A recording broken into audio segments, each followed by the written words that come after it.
Hello YouTube. In this video I would like to show you how to remove this fan here on this printer. It might be common sense for a lot of you, but for somebody that never removed it, I think it's going to be very helpful. So the first thing you'll need to do is you'll need to have some kind of torque set. This torque set that I have here, this piece is a T47. You'll actually need a T50. That's what's in here. This is a Leslie type of torque set. That's what I've been using for a while. It's not a very good torque set. A lot of times these stars will actually twist due to some bolts being on there like really tight. But the good thing about it is if you bring them to like AutoZone or Advanced Auto Parts, whatever you actually buy them at, it even doesn't matter. Even if you get like at Sears or something, you can just bring it to one of those places. They'll actually replace it for you for free because they have like lifetime warranty on them. And that's very convenient because if you're working on these things all the time, you'll end up breaking them eventually. So I got a T50 down here. I did not want to go in right away. It was kind of like tough to put it in there. Maybe because of the rust that was on that bolt right there. So I used this little extension piece, just stuck it in there so I don't damage the actual piece right here, the actual torque piece. Just lightly tap it in there with a hammer and that will do the trick. So next I'm going to show you how to actually remove it. Alright, the best way to remove the fan is by placing something kind of like a pretty long wrench like this on your Torx piece and try to use a screwdriver. What I've done is, you can see those little kind of like bolts that's holding it. Just stick it right in between there. You can't really have a too thick of a screwdriver, otherwise it's not going to work. Like something like this, it's not very big, but it actually was not very helpful. When I put it in there, it does not really fit that well. So you're going to need to find something that whenever you stick it in there, you could kind of like lightly twist it so you could actually, you know, kind of like jam it in between the bolts that's holding it. There it is right there. Okay. And to remove it, I think some people kind of like wonder, is it counterclockwise, is it clockwise, because these fans really get stuck on there really bad. And it is counterclockwise. I already have loosened the bolt, so using the method just like I showed. So this is exactly how you would remove it. So you just unloose it and you could just remove it like this.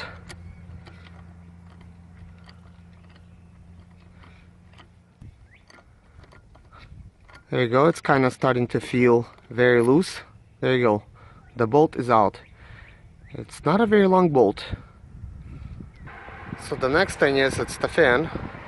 It's already kind of shaking on here. There it goes, it just came off. Now everything is pretty accessible. Yep, so that's how you do it. I hope this really helps somebody. Thank you guys for watching this video. Please come back for more videos. I will be making a lot of sprinter videos that deal with all the situations here that you will encounter on the sprinter, and a lot of the stuff you will have questions about because this is a very unique vehicle. Not everybody knows how to work on them. I'm not a mechanic, but I do everything on the sprinter, and the reason I started doing everything in the sprinter because nobody knows how to work on them, including the dealer. And it doesn't matter, you're gonna go to many different places and they're either gonna try to rip you off, or they're gonna not know what they're talking about, but they're gonna pretend that they know what they're talking about just to charge you more money. And the reason I'm saying they pretend is because they're gonna start pointing to a lot of different things that's wrong on your sprinter, just to kind of keep guessing what's exactly wrong with it, and it could get real expensive.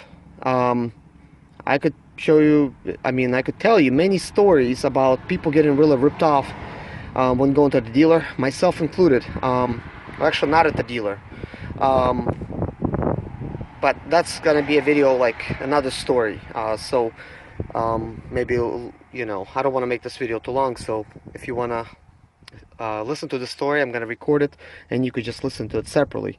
How these dealers and other shops, they try to rip you off, and what to look for, and you know, to kind of like find out if they're trying to rip you off or if they're not, because these vehicles are hard to diagnose, and unless somebody drives this thing and they're kind of like mechanically inclined, and I am mechanically inclined. I have a family of mechanics, including my brother. He's a full-time mechanic. He's 4 years younger than I am. He's very good. He's definitely highly recommended, and he stays very busy because the dealer does not know how to fix those cars, and that dealer actually sends him to his shop so he could work on all the German cars and the Italian cars. And with me, I totally focus on a different type of business, and I use a Sprinter for every business situation that I actually do. So Sprinter is a very important vehicle for me to know. So this is why I choose to know this vehicle, because it could be very expensive if you don't know how to fix it. So this is why I'm going to make a series of videos to save you guys money. You know, and I hope that really works for a lot of you. So thanks for watching this video. Please like my video and subscribe if you did like the video. I really hope you guys come back and see more of my videos. Thank you. Bye bye.